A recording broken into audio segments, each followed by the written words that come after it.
let's start with the denial and affirmation. So say together with me, there is no worry dark enough to cloud the divine light that burns within me. And the affirmation, I stand in the great garden of life, unshaken and secure in the light of God. I am free, I am fearless, and I am whole now. When? Now. When? Now. When? Now. Once more, I am free, I am fearless. Let's do that again. Repeat after me. I am free, I am fearless, and I am whole now. When? Now. When? Now. When? Now. Right now, exactly. All right. So, you might be surprised actually to see me on stage here now, but I actually used to suffer from anxiety in the past. And actually, it got so bad, and I'll mention, I'm feeling a twinge of it right now, in fact. But it got so bad at a point that I felt that I needed to go to a psychiatrist and seek medication. Medication actually didn't really help me all that much, and it took me really getting to a point where I realized that what I needed to do was change my thinking. Things started to change actually when I started to seek through prayer and meditation to improve my conscious contact with God. Those of you who have been in the recovery rooms and self-help groups may know what I'm talking about there. So we're going to talk about anxiety today, but we're going to talk about it not in a sense of negating a negation. That would be a double negative. In fact, we're going to talk about it in the sense of a positive, affirmative. Recall that our denial was phrased, there is no worry dark enough to cloud the divine light that burns within me. Not that my worries that I have don't cloud the light. No, there is no worry that is dark enough to cloud the light within me. In Keep a True Lent, Charles Fillmore talks about, he has a chapter entitled The World Calls to Courage, which emphasizes the spiritual strength required to face fear and uncertainty. Fillmore asserts that courage is not merely human willpower, but a divine attribute that arises from faith in God's presence and power. He encourages readers to recognize fear as a distortion of truth. Through affirmative prayer and spiritual discipline, individuals can cultivate inner strength and unwavering confidence. True courage then stems from aligning with divine wisdom, allowing one to move forward in peace despite worldly challenges. And so Lent is actually a really good time to be talking about this because Lent is a time that is set aside to deny any power to those limiting beliefs that prevent us from doing things. I used to, when I struggled with anxiety, I would get invited to a party, and I would drive my car to the party. I would sit outside for a while, thinking, should I go in, should I not, and eventually leave, hoping that nobody saw me. So this is what we're talking about, the kind of fear that limits us from doing the things we want to do. This lesson will discuss the spirit of Lent and the metaphysical meaning of biblical events leading up to Easter. It will also offer a key to unlock Jesus' teachings that, in Fillmore's words, has the power to offset, to dissolve, to meet and nullify, even as fearsome a threat to peace as the atomic bomb. And in the process, revealing an infinite source of courage, strength, and peace. In the psalmist, writing in Psalm chapter 23, verse 4, said, Even though I walk through the valley of the shadow of death, I fear nothing, for you are with me. Your rod and your staff, they comfort me. Fillmore's interpretation of this verse is as follows. On the journey from the mortal to spiritual consciousness, it is sometimes necessary to pass through what seems shadowy, dangerous experiences. However, all one has to do is know that the hand of the Father is leading, and that where God is, there's always safety. So, a profound lesson can be learned from Jesus and his disciples in Gethsemane. So, it can be found in Matthew chapter 26, starting with verse 36, but I'll give you a sort of rundown of what the gospel says. Gethsemane is where we see Jesus at his most profoundly human, and at the same time his most divinely courageous. The story of the Garden of Gethsemane isn't a parable or a miracle. It's a raw, unfiltered struggle between fear and faith. Here in the shadow of olive trees, Jesus, the Christ, trembles and yet chooses trust.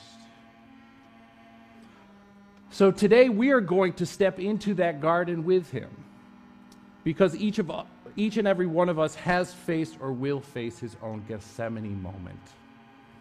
So here's the story. In the final hours of Lent, Jerusalem is quiet and tension hums in the air like a plucked string. Jesus, fresh from the Last Supper, where he basically said, one of you is about to make a terrible choice, walks into the garden at Gethsemane, a place of pressed olives. In fact, that's what Gethsemane means. And tonight, pressed faith. The disciples are along for the stroll, blissfully unaware that this is not just another prayer meeting. Jesus turns to them, his voice tight, trembling. My soul is crushed with sorrow. Stay awake with me. He's saying to his disciples, I need you guys tonight. Follow me. Well, what happens next? Peter, James, and John, sort of Jesus' inner circle, they immediately fall asleep. Well, good intentions don't always equal alertness, I suppose. Meanwhile, Jesus stumbles forward, his knees hit the dirt, and he prays perhaps the most human prayer in history. Father, if possible, take this cup from me. Moment of silence. And then a shift, maybe a change in the wind direction. Yet not what I will, but with you will, he concludes. In that moment, for Jesus, courage is not just the lack of fear, it is fear met with surrender. Not what I will, but what you will. Let the scriptures be fulfilled. So this is Lent's climax. A man choosing trust over terror. He needed to sweat before facing the cross. To tell us that our own anxieties are not failures, but are in fact the raw material of courage. So, let's talk a little bit more about the metaphysical meaning of this story. I mentioned Gethsemane means oil press. Gethsemane symbolizes the process of extracting spiritual strength through trials and challenges. Just as olives are pressed in a press to produce oil, Our struggles refine and illuminate our spiritual nature. Gethsemane means a place for extracting ointments. A press is an emblem of trial, distress, agony, where oil points to spirit and illumination. Sometimes to get that good oil out, you need to press. So Gethsemane is a place where self and self-will are renounced and divine will is chosen. Not my will, but thine be done, as Jesus said. Gethsemane symbolizes the intense inner conflict that arises when we face fear and uncertainty and major life decisions, which often manifest as anxiety. But Jesus' experience in the garden reflects the human mind grappling with doubt and distress, yet ultimately choosing to surrender to divine wisdom. Gethsemane can also teach us the difference between legitimate suffering, what H.M. Katie terms chemicalization, when truth is poured into us, and we have sort of a churning experience, and illegitimate suffering, which comes from ego, which is metaphysically hell. And we can create hell for ourselves in that way. 1 Peter 3:14 says, "But even if you should suffer for what is right, you are blessed. Do not be afraid of those who threaten you." And I like to read this from this Lent book for this year, In the Garden, which is a good companion piece to the daily word. In fact, the daily word on forgiveness in here, it gives the example of Gethsemane as an example of forgiveness, where Jesus forgave his followers for falling asleep. But here on the Wednesday, March 19th, 2025 entry by Reverend Claudia Olmos, it says, "I release anxiety. Anxiety is a feeling of fear, often caused by uncertainty, sometimes triggered by a traumatic moment in our lives, by fearful thoughts, or by those emotions we do not want to face or feel. However, it is by feeling them that we can heal them. By acknowledging anxiety and the emotions tied to it, you give yourself the space to fully experience it, allowing it to pass through you instead of becoming trapped within. Although the process may feel uncomfortable at first, as you practice it, focus on your breathing. You'll notice a profound sense of calm, like the rhythm of the waves of the sea." And we'll have a chance to practice that later on, but this is a practice that you can carry with you in your daily life. Almost concludes, "You will free yourself and peace will return to you as you remember that God is with you in every moment and in every experience of your life." And then the scripture, Joshua 1:9, "I hereby command you, be strong and courageous. Do not be frightened or dismayed, for the Lord God is with you wherever you go." No one ever tells you bravery feels like fear.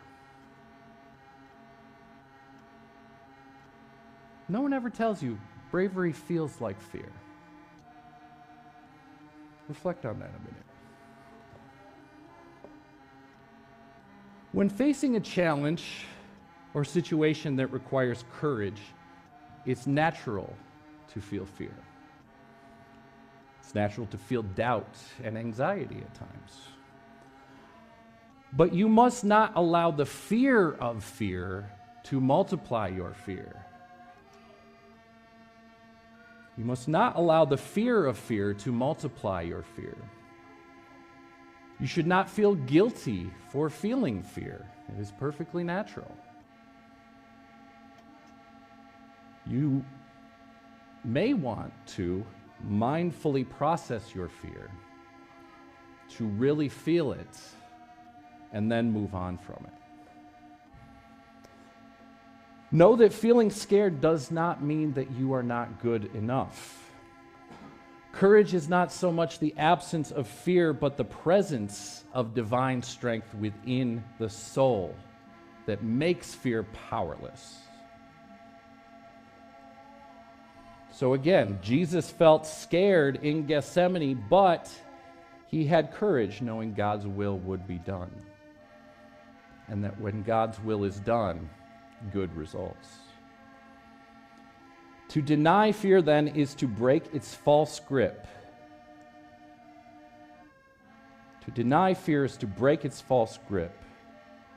To affirm courage is to awaken the Christ presence within. To deny fear is to break its false grip, and to affirm courage is to awaken the Christ presence within. Courage is about acting despite fear. When you align your mind with spirit and act on it, fear has no power to prevent you from living the truth you know. That's our fifth principle. True courage lies in taking action and moving forward, even when you are scared. Now, there's another part of that story as well. The call to stay awake. So we remember that Jesus told his disciples to come and follow him, and Peter, James, and John all fell asleep. According to Charles Fillmore, each of the 12 apostles represents one of the 12 powers. And actually, after Easter, I've talked with Reverend Barb about this. I'm going to do a lesson on the 12 powers. But for now, we'll focus on the ones that are mentioned in the Gethsemane story, Peter, James, and John, which represent faith, judgment, and love. Peter, faith, represents the power to trust in divine principles. James, judgment, represents the capacity to discern and make decisions, while John, love, represents the power to express divine compassion and unity. Now, all of these fell asleep in the garden.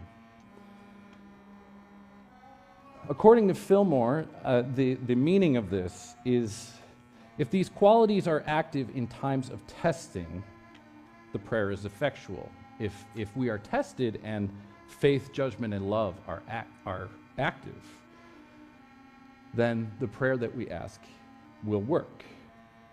Man, however, is prone to lose faith during tests, and judgment and love also become dormant at such times. So, we need to make sure that our spiritual powers of faith, judgment, and love stay awake in times of trial. But here's the thing.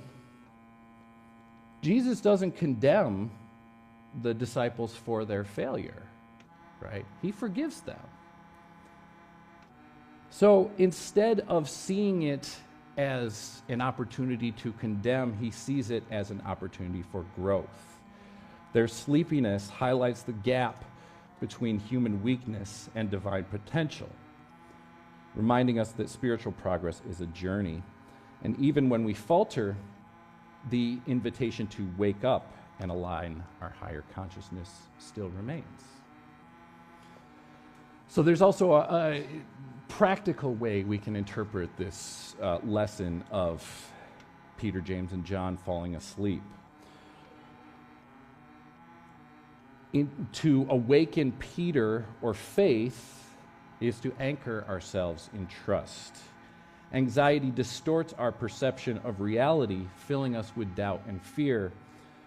So we can act to cultivate faith through affirmations and trust-building practices. You may affirm, I have faith that divine order is working through me and in all circumstances. In anxious moments, you may want to pause and affirm your trust in higher power or your own inner strength. Visualize your anxiety dissipating as faith lights your path.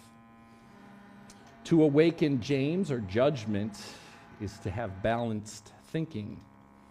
Anxiety thrives on distorted thinking, exaggerating threats or worst-case scenarios. To activate sound judgment, question fearful thoughts. Ask, is this thought true? What's the most empowering perspective I can take? You may want to practice journaling your anxious thoughts and countering them with calm, rational, affirmative insights. Ground yourself in facts and positive outcomes. Act as if what you want has already been granted to you. To awaken John, or the power of love, we must embrace compassion. Anxiety isolates us, creating feelings of separation and unworthiness. We can activate love by practicing self-compassion and extending kindness to others. Affirm, I'm surrounded by love. I offer love and receive it freely.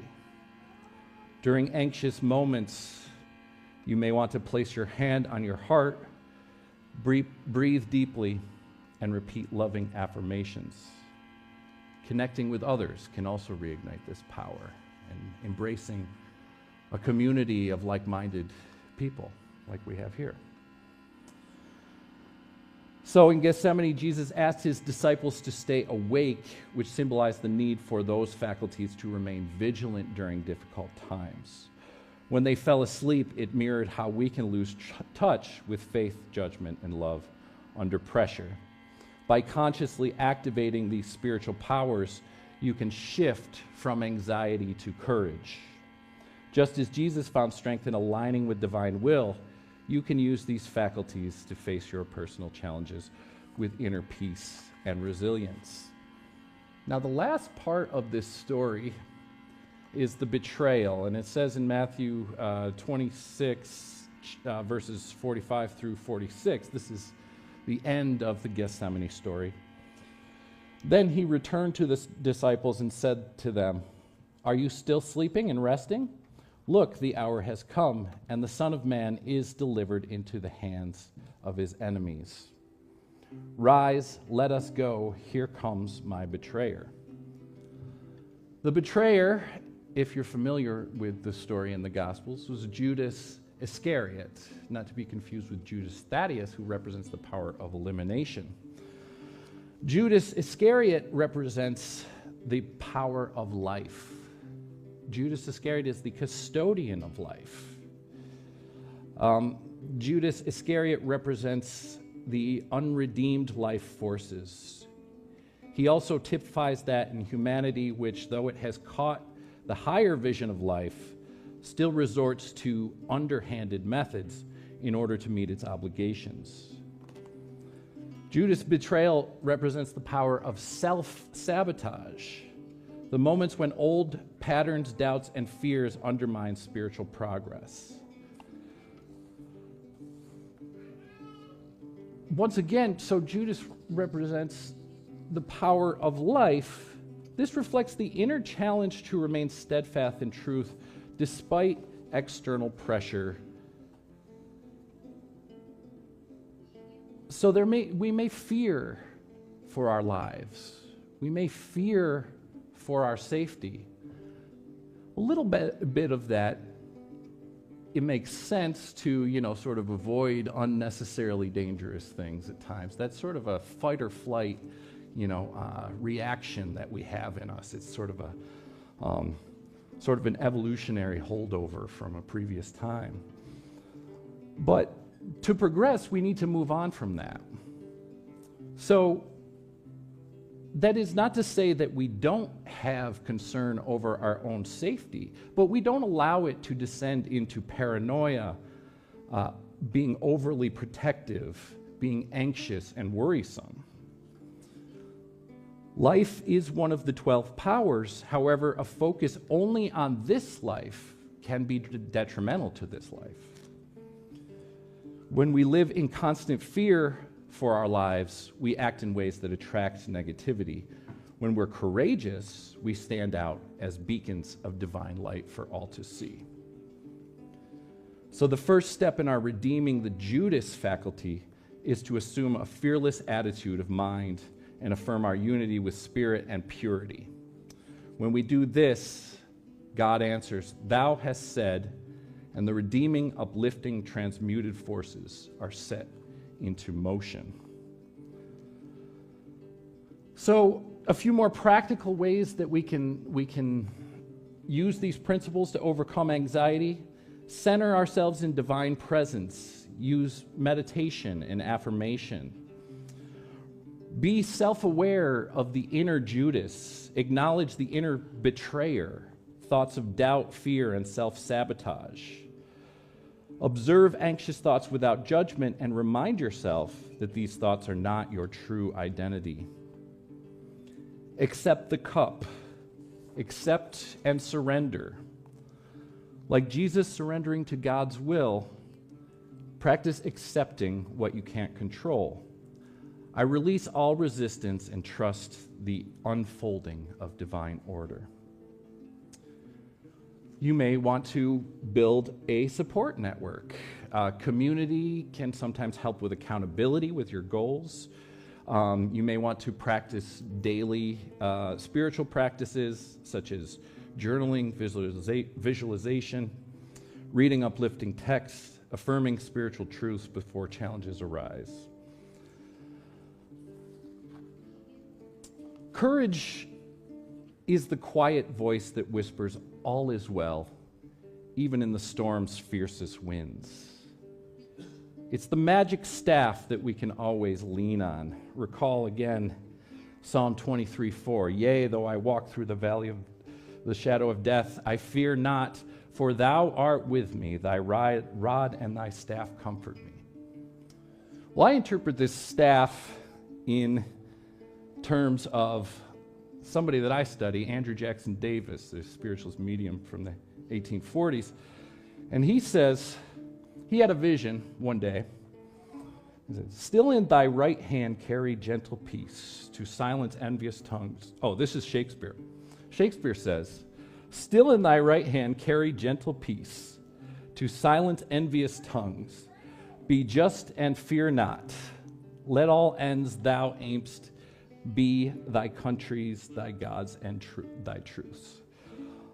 So Andrew Jackson Davis had a vision, a flash of golden light shot through the abundant darkness, and looking up, he beheld a strange, transparent sheet of whiteness on which was painted glowing words that seemed to burn and beam and brighten amid the silent air. "I was not frightened but charmed," and this is what the words said. "Behold," calmly I read the radiant words, "here is thy magic staff. Under all circumstances, keep an even mind. Take it, try it, walk with it, talk with it, lean on it, believe on it forever." So, to me, the magic staff spoken of in Psalms 23:4 is courage, or in other words, in all things to keep an even mind. What's the magic rod, though, spoken of in that verse that has the power to offset, to dissolve, to meet and nullify even as fearsome a threat as the atomic bomb, as Charles Fillmore says? Well, Charles Fillmore answers that question. He says, "The destiny of the earth and of its people is in the minds and hands of those who seek to know God as spirit, and those who seek him must seek him in spirit. Jesus points the way, and by following his formulas, we shall find the solution to every problem. All the formulas given by Jesus are constructive rather than destructive. He does not teach death, but life. If a man keep my word, he shall never see death. Where in Jesus' teachings shall we find the formula to offset, to dissolve, to meet, and nullify the atomic bomb? We find it in the 10th chapter of Luke and 22nd chapter of Matthew. This is the formula. Thou shalt love the Lord thy God with all thy heart, and with all thy soul, and with all thy strength, and with all thy mind, and thy neighbor as thyself. This is the great and first commandment. Jesus told the lawyer who asked him what the great commandment was. This was the fulfillment of all commandments. The formula has been tested, and history shows that it has built and sustained civilization and produced peace, happiness, and prosperity. Let us all join in prayer to this end, that we may take the formulas that Jesus gave us as working principles, that we may be sent out in the world through the power of the word. Be strong and of good courage, for thou shalt cause this people to inherit the land. So Judas, the betrayer, is transformed and redeemed when all pertaining to personality is surrendered and the substance of divine love pours through our consciousness. So the answer to that question I posed earlier, if the magic staff is courage, the magic rod is love. So love is the magic rod, courage is the magic staff. Take them, try them, walk with them, talk with them, lean on them, believe on them. Now, when? Now. When? Now. Now and forever. So, to conclude, courage is not about perfection, but it's about showing up, trusting divine guidance, and moving forward despite fear. This is the lesson of Jesus in the Garden of Gethsemane. It reminds us that even in our darkest moments, divine light is present, guiding us toward peace and strength. So with that, we will transition to the meditation portion where we will practice some of these things that I've talked about in the lesson. But I want to first go over the words, because really the purpose, especially the pre-meditation songs, is music is really a harmonial prayer or a harmonic prayer. The Bible says lift joyful noise to the Lord. So these are the lyrics to the song. I didn't put them up here on the slides, but I'd like you to repeat after me. So, thou wilt keep me in perfect peace. My mind is stayed on you. The peace you give is not of this world.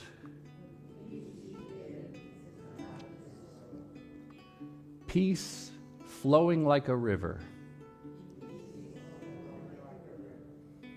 Peace never to be stolen. Thou wilt keep me in perfect peace.